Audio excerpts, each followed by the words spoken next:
Hey guys, it's Cece and welcome back to my channel this week for another video. I hope you are all doing well. If you're new here, welcome. Thank you so much for clicking on this video today. If you do enjoy this type of content, I do encourage you to subscribe because I do post videos every week and I would love it if you would join me. Today we're going to be talking about the mysterious case of the Hemlock Valley murders, and this takes place in British Columbia, Canada. So let's just get right into this case today. In the year 1995, the bodies of 3 women were found within months of each other.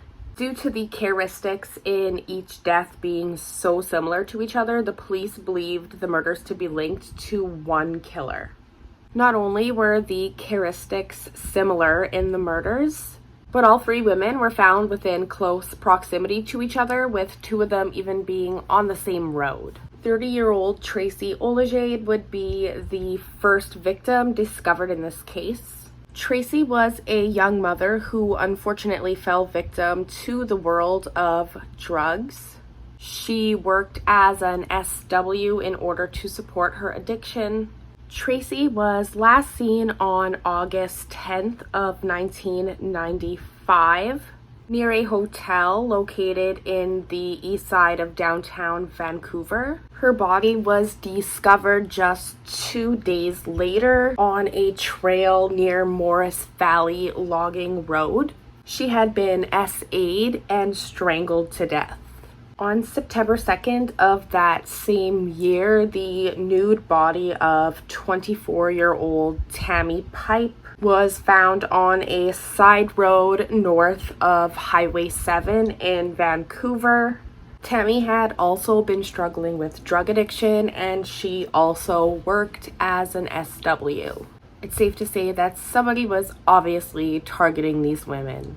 Tammy was last seen at a hotel in Main Street, Vancouver on August 29th. She had also been SA'd and strangled to death. Just 1 month later, on October 21st, the nude and partially decomposed body of 35-year-old Victoria Yonker was discovered off Highway number 7, which was the same highway that Tammy Pipe's body was discovered. The evidence is pointing more and more to it being the same killer. The police said that she had been dead for at least 30 days before her body was discovered, and she was killed in the same manner as the previous 2 women mentioned in this video.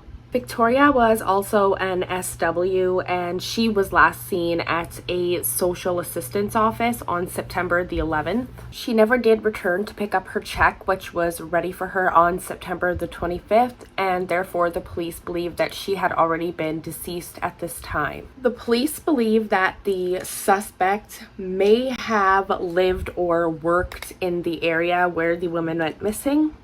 They initially believed the murders to be linked to the serial killer Robert Picton. The remains and DNA of 30 women were discovered on Picton's farm. However, they were able to exclude him as a suspect using DNA.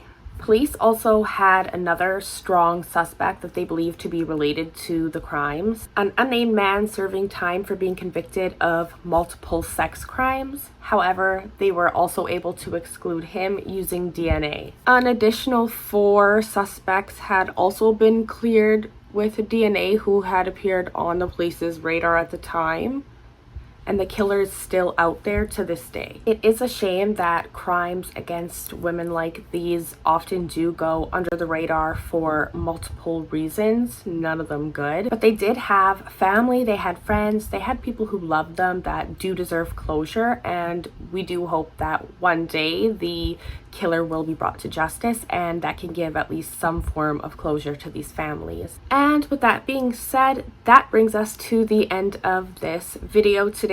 Thank you guys so much for joining me. I really hope you do enjoy this type of content, and if you are new here, don't forget to subscribe and hit that notification bell, and we'll see you guys next week.